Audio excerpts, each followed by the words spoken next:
नित्यानंद प्रभु चैतन्य महाप्रभु के नित्य पार्षद हैं। नित्य पार्षद हैं मतलब वो उनके साथ आते ही हैं। लेकिन जैसे हमने देखा कि कृष्ण बलराम में बलराम जी बड़े थे, राम लक्ष्मण में राम जी बड़े थे, वैसे ही यहाँ पे एक्चुअली नित्यानंद प्रभु बड़े थे। नित्यानंद प्रभु का जो जन्म हुआ था, अच्छा सबके लिए आप लोग भी ऊपर बैठ जाओ। अच्छा नहीं लगता मुझे एक्चुअली, मैं नीचे बैठ के मुझे इशू होता है इसलिए मैं ऊपर बैठता हूँ। तो नित्यानंद प्रभु का जन्म 1474 में हुआ था और चैतन्य महाप्रभु का जन्म 1486 में हुआ था। और 1486 चैतन्य महाप्रभु का, तो बड़े थे वो। और एक चक्र ग्राम है जहाँ पे उनका जन्म हुआ था। और हदाई पंडित और पद्मावती माता जी उनके माता पिता का नाम था। हदाई पंडित और पद्मावती माता जी, हदाई पंडित एक्चुअली ब्राह्मण थे और पंडिताई करते थे। शिव जी और विष्णु दोनों की पूजा करते थे वो, और उनके यहाँ इनका जन्म हुआ। इनकी बाल लीला हमने पहले एक बार नित्यानंद त्रयोदशी, आई थिंक 2 साल पहले या 3 साल पहले जब एक बार डिस्कस की थी ऑनलाइन, तब मैंने उनकी बाल लीलाएं बताई थी कि कैसे वो हमेशा खेल खेल में केवल भगवान की जो लीला हुई है उन्हीं का इनेक्ट करते थे वो।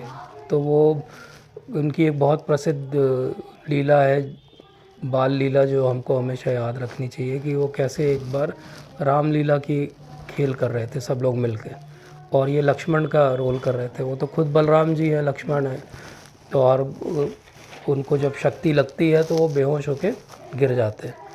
और बच्चे सोचते कि अब उठ जाएंगे, थोड़ी देर बाद उठ जाएंगे, लेकिन वो उठते ही नहीं है। सारे प्रयास कर लेते हैं, पल्स वल्स देखते हैं लोग, सांस देखते, बोले तो पूरा प्राण पखेरु लग ही नहीं रहा है कि जीवन का उसमें कोई अंश ही नहीं दिख रहा है। तो वो दौड़े दौड़े हदाई पंडित और उनकी माता जी को बताते हैं, तो वो भागे हुए आती हैं, बाकी सब भी आ जाते हैं और वहाँ पे घेर के उनको खड़े हो जाते हैं। सब रोने लगते हैं, सब रोने लगते हैं, सबको लगता है कि क्या हो गया अब, कि ये क्या हो गया। तभी एक छोटा बच्चा रहता है वहाँ पे, उसको याद आता है कि इन्होंने मुझे बोला था कि मैं लक्ष्मण बनूंगा और ऐसे स्वांग करूंगा, तो उस समय आपको जो हनुमान बना है उसको जाना है और संजीवनी बूटी लेके आना है। जब संजीवनी बूटी लेके आओगे और मुझे सुंघाओगे तब मैं वापस रिवाइव होऊंगा।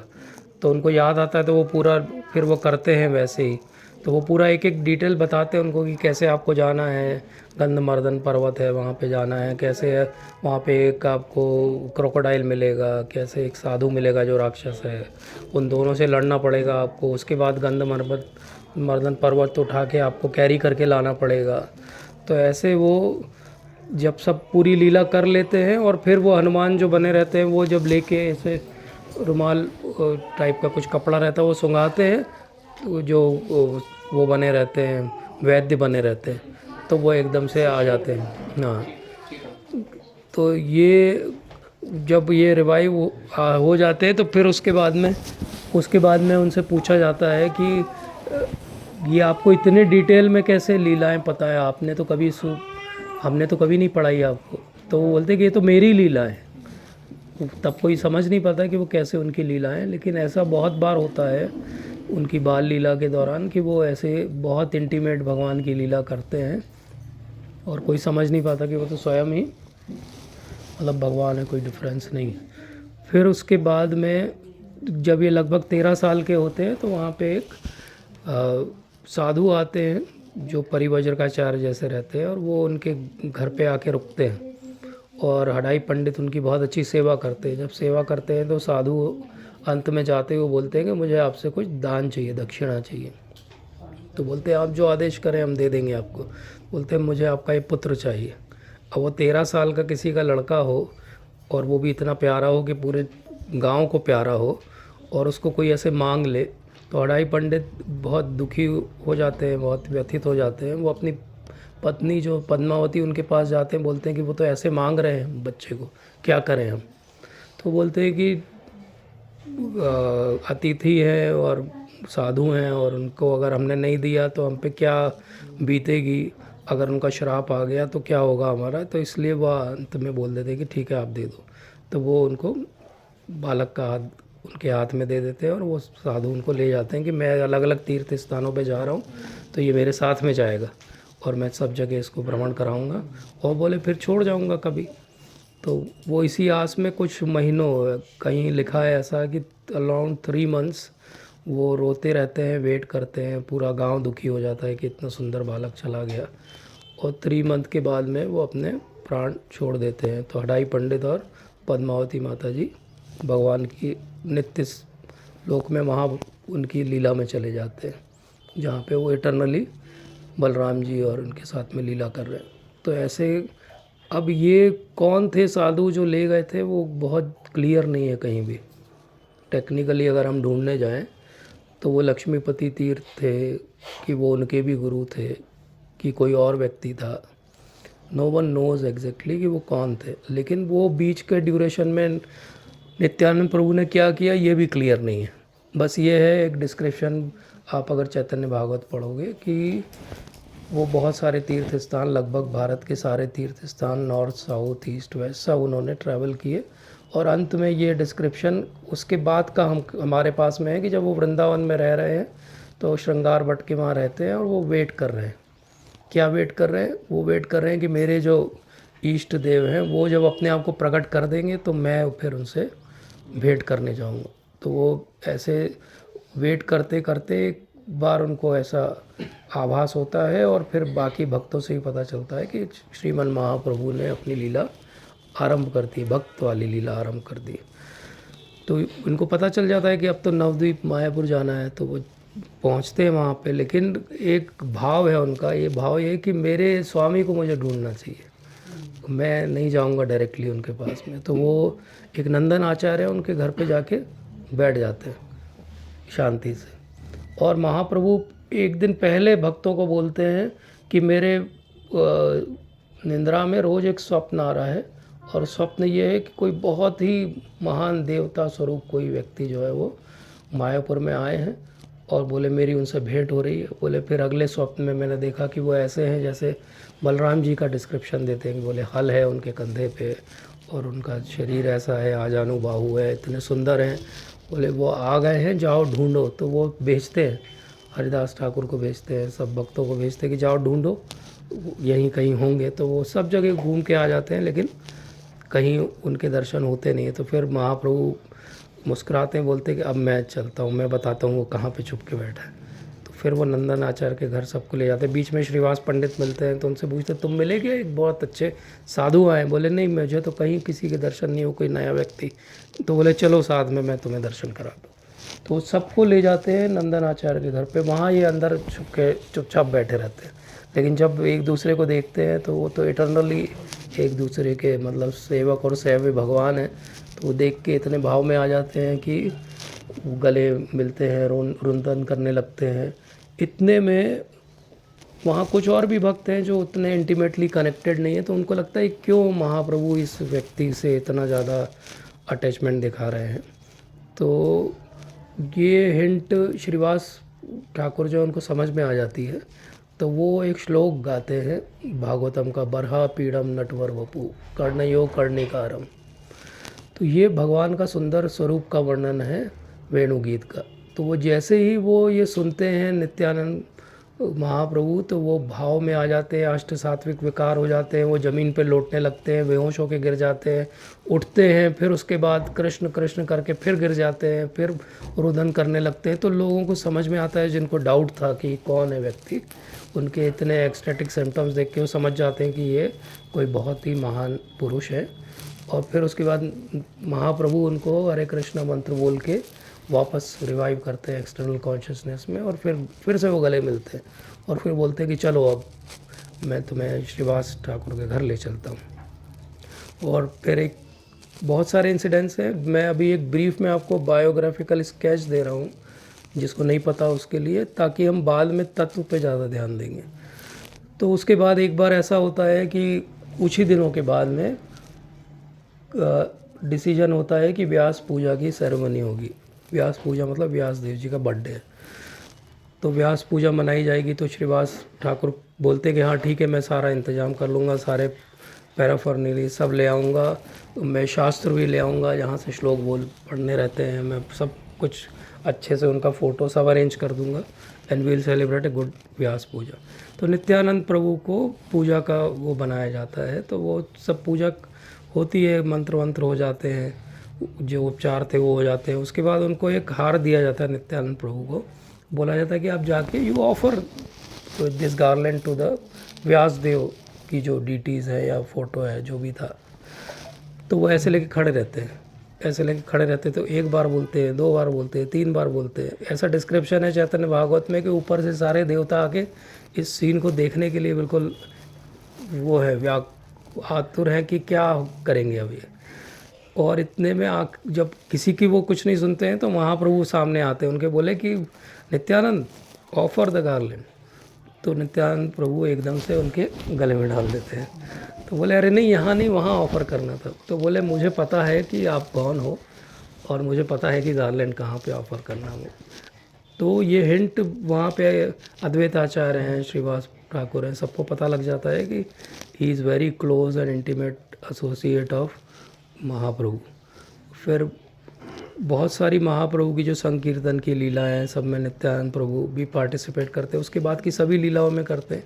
लेकिन मेन लीला जिसको हम सब याद रखते हैं वो जगाई मधाई की लीला। तो महाप्रभु जब अपना संकीर्तन आंदोलन आरंभ कर देते हैं तो वो आदेश करते हैं कि आप जाओ और सब जगह जाके प्रचार करो संकीर्तन का। तो नित्यानंद प्रभु की हाइट करीब 7.5 फीट थी, ही वॉज 7.5 फीट हाइट।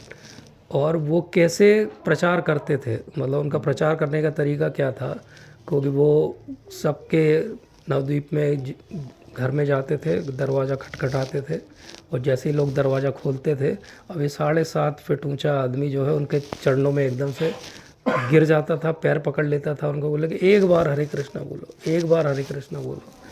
महाप्रभु ने बोला एक बार हरे कृष्णा बोलो, तो लोग थोड़े से डर भी जाते थे कि उसको वो ऐसे डिस्क्राइब करते कि सोनारा पर्वत जिन्हें धूली पे लौटाए, सोने का ऐसा ऊंचा पर्वत हो और धूल में लौटने लगे तो वो कैसे दिखेंगे।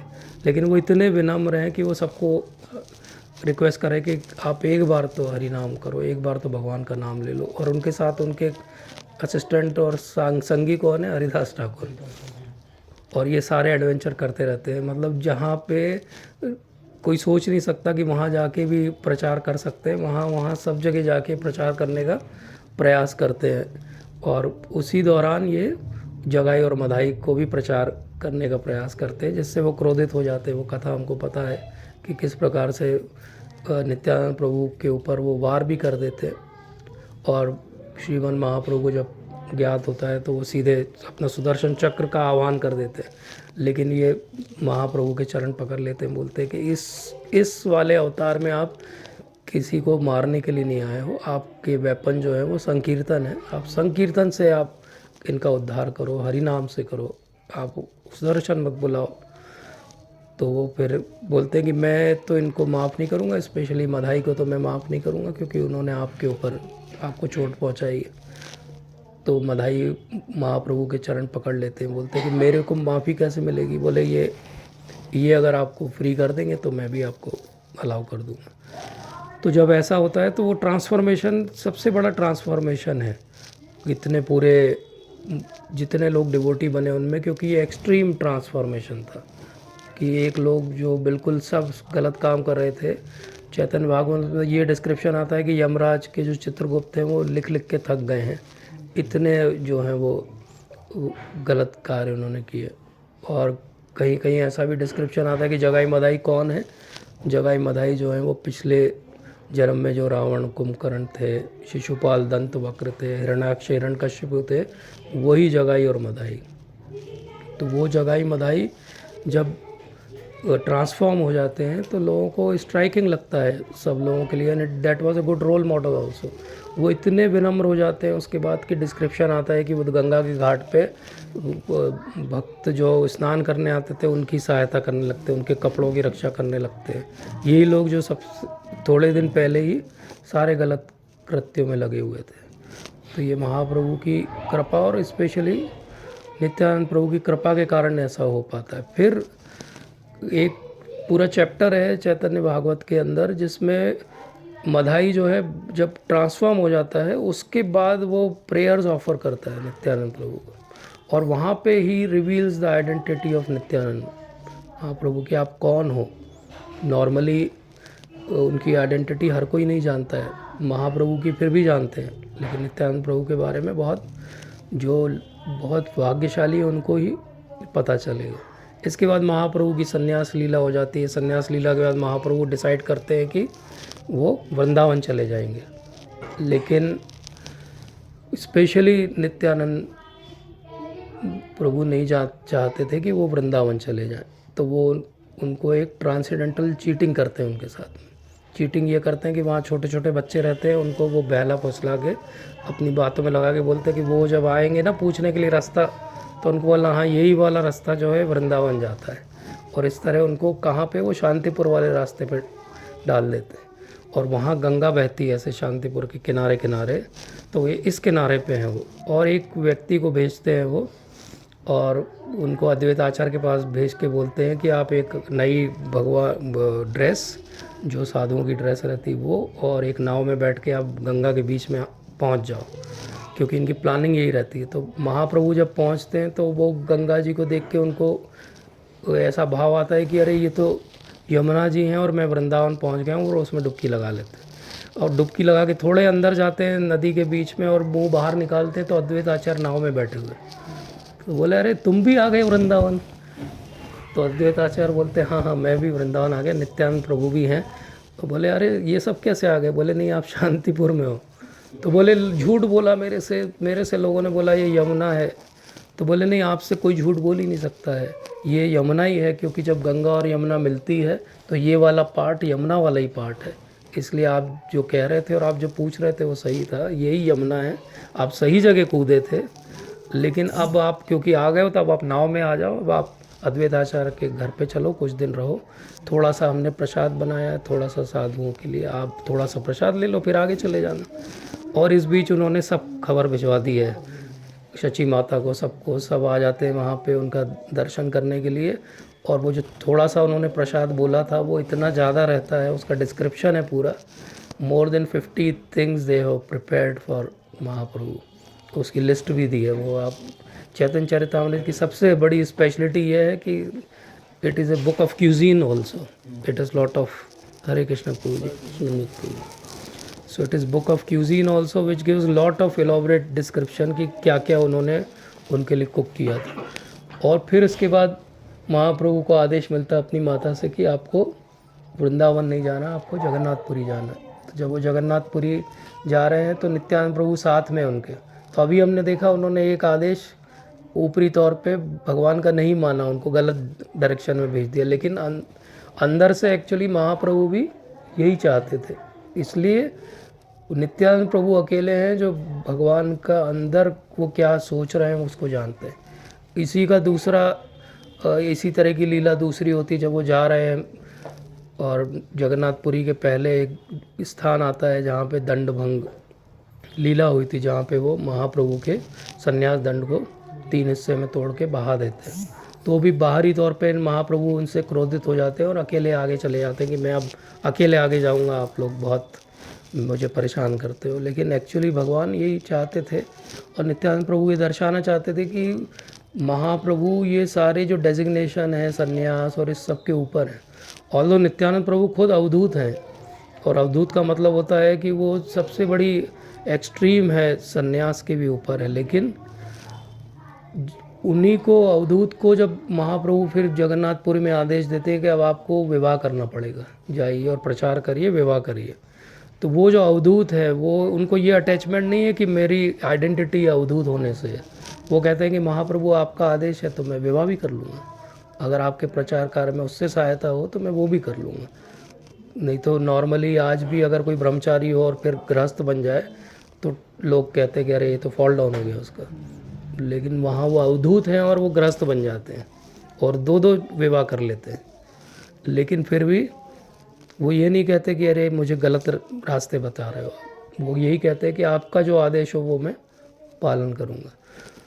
तो बहुत सारी लीलाएं हैं, लेकिन एक उनको जब महाप्रभु आदेश करते हैं कि अब आप जाओ बंगाल में प्रचार करो, क्योंकि मैं तो यहाँ देख रहा हूँ जगन्नाथपुरी का प्रचार, तो बंगाल जब जा रहे हैं तो उनके साथ में बहुत सारे उनके संगी हैं, नित्यानंद प्रभु के जो संगी हैं वो भी सब जो हैं द्वादश गोपाल हैं, मतलब कि वो उसी भाव में रहते हैं जैसे गोपाल या ग्वाल बाल का भाव रहता है। तो वो इतने बड़े हैं 7.5 फीट हाइट, लेकिन उनका बहुत बाल सुलभ हैं। तो वो इतने बाल सुलभ हैं कि वो रास्ते में जाते हैं, इतना सुंदर डिस्क्रिप्शन है, वो जाते हैं एक रास्ता पकड़ लेते हैं, बोले जाना कहाँ है, बंगाल जाना है, कहाँ से जाना है, बोले पुरी से जाना है, बोले ये रास्ते चलेंगे, ये रास्ते चलते हैं चलते हैं चलते हैं, और गा रहे हैं कीर्तन कर रहे हैं चलते चलते।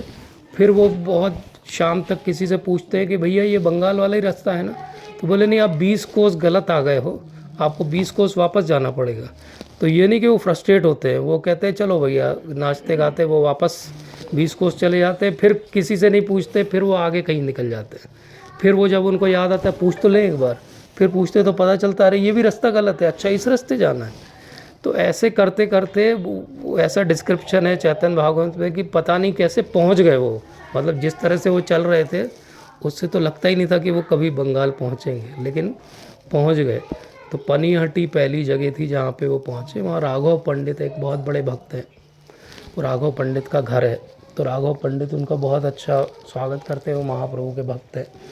और राघव पंडित उनको कहते हैं कि आइए विश्राम करिए, कीर्तन करिए। तो वो वहीं पे नदी बहती है, तो वहीं पे वो कीर्तन आरंभ कर देते हैं, उनका घर भी वहीं पास में है। तो वहाँ पे जब वो कीर्तन कर रहे हैं तो वो कीर्तन इतना एक्सटेटिक हो जाता है, इतना एक्सटेटिक हो जाता है कि 3 महीने लगातार कीर्तन चलता है। 3 महीने किसी को ये ध्यान भी नहीं रहता है कि कुछ खाना भी है, कुछ विश्राम भी करना है, सोना भी है। 3 मंथ्स तक नॉन स्टॉप कीर्तन चलता है, और 3 मंथ्स के नॉन स्टॉप कीर्तन के बाद में नित्यानंद महाप्रभु बोलते हैं कि मुझे एक कदम का हार चाहिए। तो राघव पंडित बोलते हैं कि कदम तो वैसे भी बंगाल में नहीं होते, वृंदावन में होते हैं, और यहाँ होते भी हैं तो बहुत छोटे फूल रहते हैं उनके, और अगर मिल भी जाएंगे तो ये सीज़न नहीं है। तो बोले आपको इतना नहीं है, आप तो अब जाओ और देखो, बाहर देखो। तो उनके यहाँ जो नींबू का पेड़ रहता है उस पर कदम के फूल लगे रहते हैं, उसको तोड़ के वो हार बनाते हैं, पहना देते हैं। उसी समय वहाँ पे एक बहुत अच्छी सी एक फ्रेगरेंस आने लगती कीर्तन के दौरान।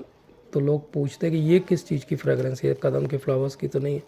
तो बोले नहीं, ये स्पेशल टाइप के फ्लावर्स हैं, महाप्रभु बताते हैं नित्यानंद महाप्रभु की ये स्पेशल टाइप के फ्लावर्स हैं जो केवल जगन्नाथपुरी में होते हैं। तो बोले यहाँ कैसे आ रही, बोले हम इतना अच्छा कीर्तन कर रहे थे कि महाप्रभु स्वयं वो माला पहन के यहाँ पर आए थे, और he was part of this कीर्तन। तो नित्यानंद प्रभु की इतनी पोटेंसी, एक बार नहीं कई बार वो जो ऐसे कीर्तन करते हैं जिसमें महाप्रभु को आना पड़ता है, जैसे चीड़ा दही फेस्टिवल के समय भी महाप्रभु प्रकट हो जाते हैं, ऑल्दो वो जगन्नाथपुरी में रह रहे हैं। तो ये भाव है नित्यानंद प्रभु की। आगे की प्रीचिंग वो वेल्दी जो जमींदार हैं, बड़े जो राजा हैं, उनको प्रीच करते हैं, और बहुत सारे फॉलोअर्स उनके बनते हैं। उनके जो ऑलमोस्ट लास्ट डिसाइपल हैं वो वृंदावन दास ठाकुर हैं, ऐसा बोला जाता है, ऑल्दो इसका बहुत कोई स्पेशल एविडेंस नहीं है। तो उन्होंने फिर बाद में उनकी जो माता जी हैं नारायणी देवी, उनसे जो सुना उसको उन्होंने टैबुलेट किया और उसको उन्होंने लिखा, जिससे नित्यानंद प्रभु की हमको ज़्यादातर लीलाएं पता चलती हैं।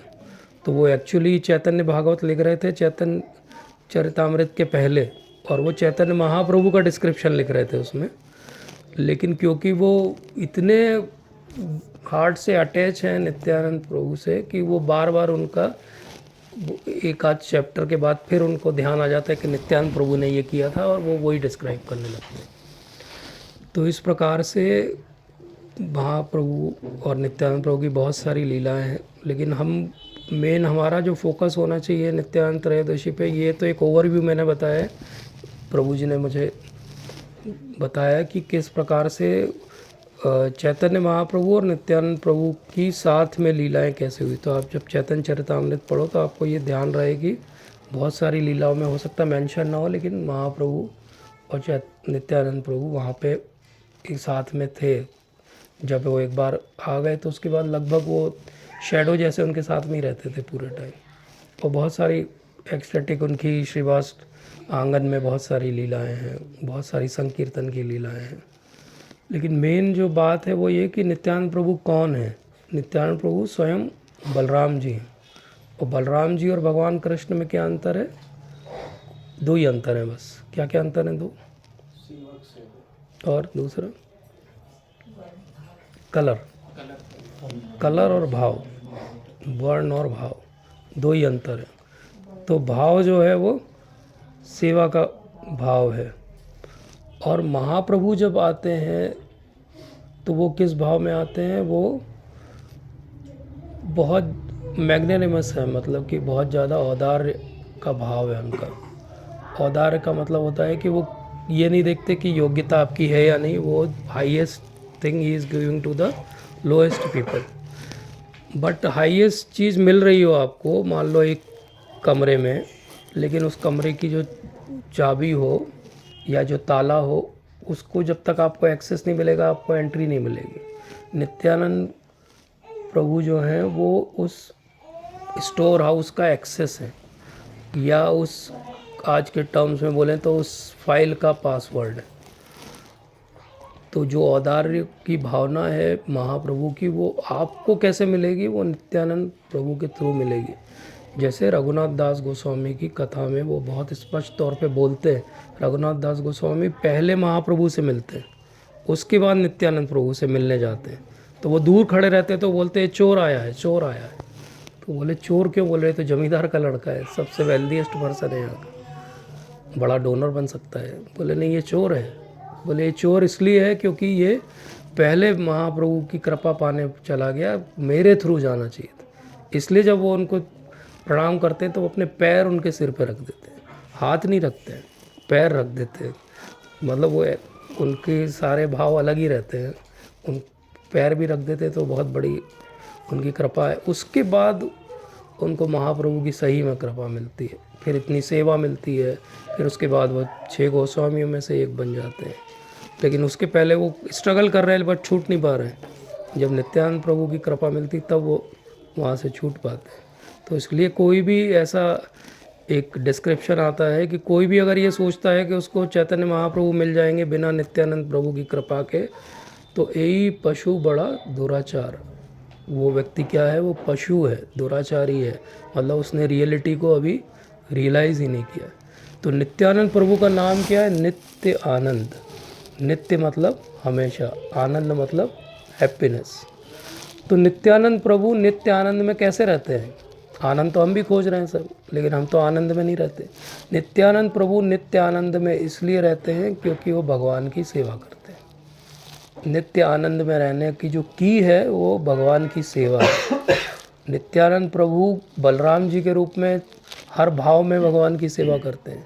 और इसी प्रकार से जब वो यहाँ आते हैं तो भी वो महाप्रभु की हर लीला में उनके भाव के अनुसार सेवा करते हैं।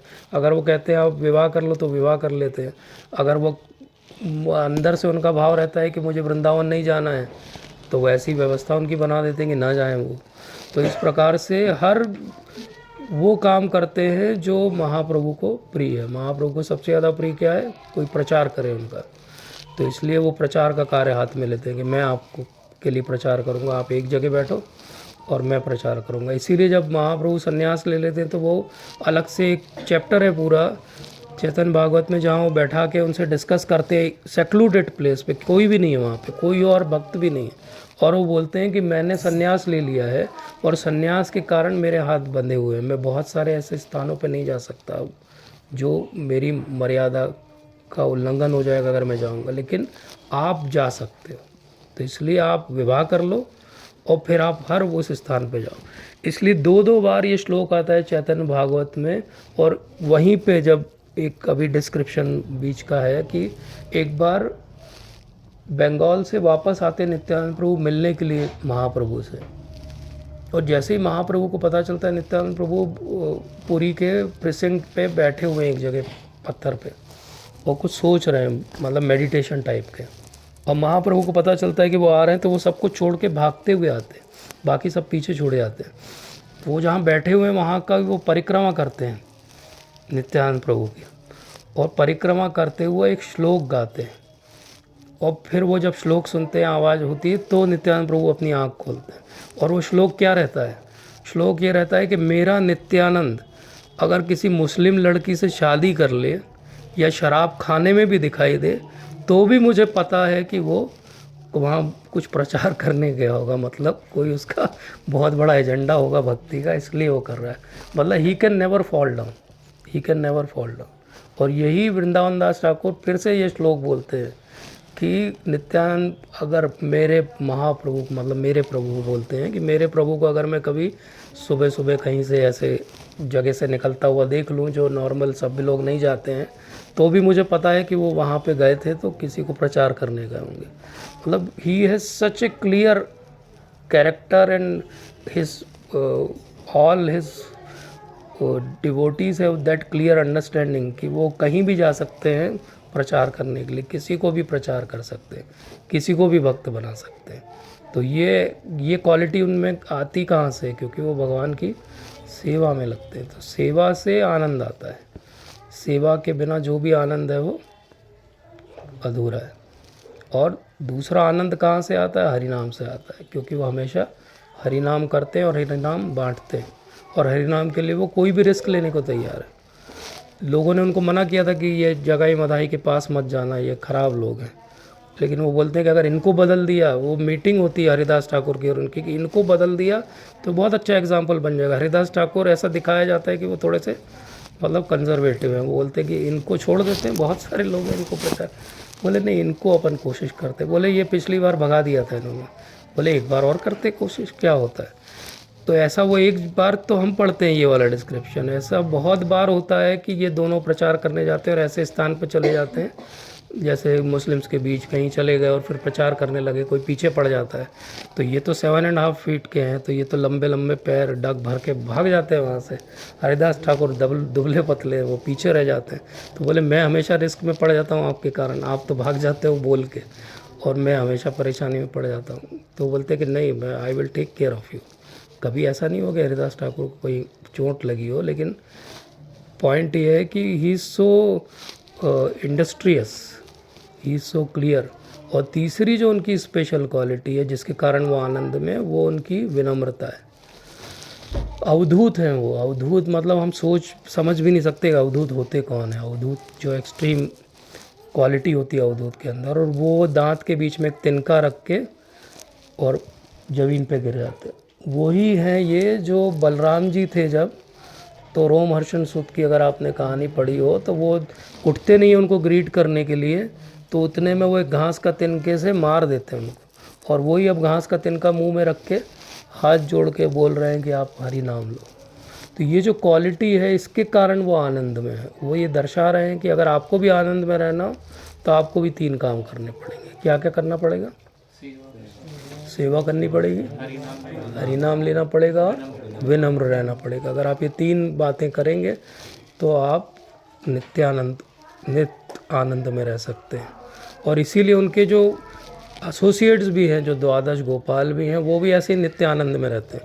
उनका डिस्क्रिप्शन ऐसा है कि एक जगह कीर्तन चल रहा है तो वो कुछ लोग पेड़ पे चढ़ गए हैं, अब और बहुत भीड़ है तो कुछ पेड़ की डालियों पे चढ़ गए हैं, और भीड़ है तो पेड़ की डालियों के पत्तों पे चढ़ के डांस कर रहे हैं, लेकिन कोई भी गिर नहीं रहा है नीचे, कोई भी गिर नहीं रहा है। और उसमें से एक हैं अभिराम ठाकुर, वो कीर्तन करते करते इतने भाव में आ जाते हैं कि ऐसे करते हैं, हुंकार भरते हैं तो एक पेड़ उखाड़ लेते हैं और पेड़ को ऐसे बांसुरी बना के ऐसे रख लेते हैं पेड़ को, जिसको 20 लोग, उसमें डिस्क्रिप्शन आता है कि 20 लोग जिसको ना उठा सकें वो कीर्तन के दौरान अकेले उखाड़ लेते हैं और उसको बांसुरी बना के। तो एक तरफ पेड़ उखड़ रहा है और एक तरफ पत्ते के ऊपर डांस हो रहा है। दोनों एक्सट्रीम है, दोनों एक्सट्रीम है, लेकिन उनके एसोसिएट कुछ भी कर सकते हैं। तो उनके बहुत क्लोज एसोसिएट जो हैं वो श्रील प्रभुपाद है। ऐसा हमको कभी नहीं सोचना चाहिए। महाराज एक लेक्चर में बहुत अच्छा बताते हैं कि हमको ये नहीं सोचना चाहिए कि महाप्रभु चले गए, नित्यानंद प्रभु अभी नहीं है तो चैतन्य लीला समाप्त हो गई है। चैतन्य महाप्रभु के एसोसिएट सभी भी हैं और चैतन्य लीला अभी भी चल रही है। तो श्रील प्रभुपाद वो सबसे सच्चे उत्तराधिकारी हैं नित्यानंद प्रभु के। एक तो वो टेक्निकली ब्लड लाइन में आते हैं, नित्यानंद वंश में भी आते हैं, लेकिन वो पॉइंट इम्पॉर्टेंट नहीं है। इम्पॉर्टेंट बात है कि उन्होंने उस भाव को ग्रहण किया, ह्यूमिलिटी का भाव। श्रील प्रभुपाद कितने हम्बल हैं। हम कितनी बार बात करते हैं कि जब वो अमेरिका में रह रहे हैं तो वो उसी फ्रिज को शेयर कर रहे हैं जिसमें मांस रखा हो। हम आज अभी जो हम बहुत एलिवेटेड नहीं हैं, अगर हमसे कोई बोले कि ऑनियन गार्लिक के साथ आप फ्रिज शेयर करोगे, हम नहीं करेंगे। लेकिन वो किसके साथ? मीट और नॉन वेज के साथ, और ड्रग एडिक्ट के घर में कमरे में रहने को तैयार है। इतना उनका जो भाव है वो कहाँ से आया? वो नित्यानंद प्रभु के उससे आया। तो एक बार तमाल कृष्ण महाराज प्रभुपाद के पास जाते हैं और बोलते हैं कि वो कोई एक डिवोटी उनके डिसाइपल थे प्रभुपाद के, बोले वो अब बहुत वेवर्ड हो गया है, फॉलो नहीं कर रहा है रूल्स, उसको हटा देना चाहिए। तो प्रभुपाद उसको और उनको और कुछ सेवा दे देते। तो तमाल कृष्ण महाराज कंप्लेन करने पहुंचते कि ये मैंने आपको बताया था, वो सब कुछ भी फॉलो नहीं कर रहा है, अगेंस्ट बोलता है, डिवोटी से लड़ता है, और आपने और सेवा दे दी। तो बोले मैं ये सोचता हूँ, प्रभुपाद बोलते हैं कि अगर नित्यानंद प्रभु होते तो क्या करते? बोले नित्यानंद प्रभु होते तो क्या उसको छोड़ देते? नहीं छोड़ते। तो मैं कैसे छोड़ दूँ? ऐसे एक बैनर्जी करके एक थे, फॉरेन में कहीं रहते थे वो, प्रभुपाद के लेक्चर में 4-5 बार आए, और उन्होंने एक दिन खड़े होकर जो भी हुआ उनके मन में आया तो उन्होंने बहुत कुछ बुरा भला बोल दिया और उठ के चले गए। और प्रभुपाद ने कुछ रिएक्ट नहीं किया, वो हरे कृष्णा बोल के बात ख़त्म हो गई, वो अपना लेक्चर देते रहे। एक हफ्ते के बाद प्रभुपाद ने पूछा कि वो आजकल लेक्चर में आते नहीं मिस्टर बैनर्जी। तो वो किसी डिवोटी ने एकदम से बोल दिया कि ये तो देखो आपको तो बुरा भला बोल रहे थे। बोले अच्छा है नहीं आते हैं, वो तो डिस्टर्ब करते हैं सबको। बोले नहीं नहीं ऐसा नहीं है, ढूंढो उनको कहाँ है, बुलाओ उनको, रिक्वेस्ट करो कि आना चाहिए उनको। तो ये भाव है, ये कहाँ से आया है प्रभुपाद के पास भाव? ये नित्यानंद प्रभु का भाव है, ये ह्यूमिलिटी। हरि नाम के लिए प्रभुपाद ने कितना कुछ किया। एक बार वो किसी यूनिवर्सिटी में थे और वहाँ पे कम्युनिस्ट फॉलोअर्स ज़्यादा थे, स्टूडेंट्स ज़्यादा थे, तो वो ऑलमोस्ट ऐसा हो गया कि प्रभुपाद को लेक्चर अपना आधा बीच में बंद करना पड़ा। वो लोग अटैक करने आ गए प्रभुपाद के ऊपर, प्रभुपाद की गाड़ी के ऊपर। जैसे तैसे लोगों ने उनको बचा के गाड़ी में बैठा के वहाँ से तेज़ी से बाहर भेजा। लेकिन पूरे टाइम प्रभुपाद केवल अपना कुछ भी बचाव नहीं कर रहे थे, वो उनका हाथ बीड बैग में था और चैंटिंग कर रहे थे। This faith which Prabhupada had, ये कहाँ से आता है? क्योंकि वो नित्यानंद प्रभु को इतना समझे हैं, उससे आता है। इसीलिए वो प्रचार करने, जैसे महाप्रभु ने नित्यानंद प्रभु का आदेश दिया कि जो फॉलन सोल्स हैं, जो ड्रग एडिक्ट्स हैं, ड्रंकार्ड्स हैं, जो सब गलत काम कर रहे हैं, 4 नियम तोड़ रहे हैं, उनके पास मैं नहीं जा सकता क्योंकि मैं सन्यासी हूँ, लेकिन आप जा सकते हो। ऐसे ही प्रभुपाद ने भी पकड़ा कि सबसे फॉलन लोग कहाँ हैं, सबसे फॉलन सिटी दुनिया की कहाँ है? न्यूयॉर्क है। सबसे फॉलन लोग कौन है? बोले हिप्पीज़ हैं। बोले उन्हीं को जाके मैं प्रचार करूँगा। तो ये भाव जो प्रभुपाद के अंदर है वो नित्यानंद प्रभु का भाव है। और अगर हमको नित्यानंद त्रयोदशी में कुछ सीखना चाहिए तो ये भाव सीखना चाहिए कि हमको भी वैसे ही शेयर करना चाहिए इसको जैसे प्रभुपाद ने सबके साथ शेयर किया, जैसे नित्यानंद प्रभु ने अपनी लाइफ को रिस्क में डाल के सबके साथ शेयर किया, वैसे हमको भी शेयर करना चाहिए। If you can share this knowledge then only it is of worth, then only we will also realise it. क्योंकि जैसा हमने समझा कि नित्य आनंद में रहने के लिए क्या करना पड़ेगा? सेवा करनी पड़ेगी, और सेवा किए बिना आप नित्य आनंद में नहीं रह सकते।